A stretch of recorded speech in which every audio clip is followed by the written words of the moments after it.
Phone எடுத்துட்டு rest room போயிட்டு western டாய்லெட்ல இருந்து எந்திரிக்க முடியாம ரொம்ப கஷ்டப்படுறாங்க. அதுக்கே அப்படின்னா இன்னும் இந்தியன் டாய்லெட் யூஸ் பண்றவங்க நிலைமை ரொம்ப மோசம்.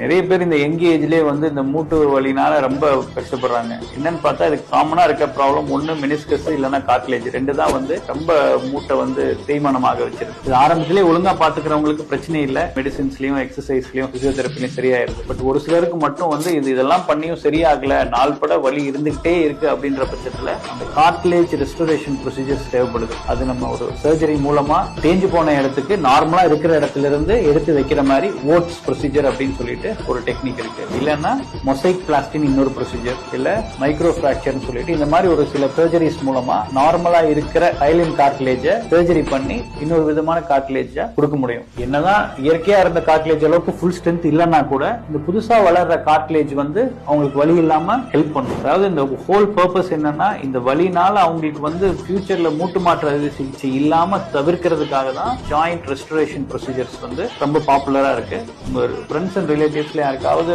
யங் ஏஜ் தான், வெயிட்டா இருக்காங்க, எல்லா ட்ரீட்மெண்ட் பண்ணியும் வலி குறையல, ஜாயிண்ட் ரீப்ளேஸ்மெண்ட் மூட்டு மாத்து தான் பண்ணணும்னு சொல்றாங்கன்னா கண்டிப்பா இந்த joint preservation procedure cartilage restoration பண்றதுக்கு ஒரு வாய்ப்பு இருக்கான்றத ஆர்த்ரோஸ்கோபி பண்ற சர்ஜன்ஸ் கிட்ட கன்சல்ட் பண்ணிக்கிறது நல்லது.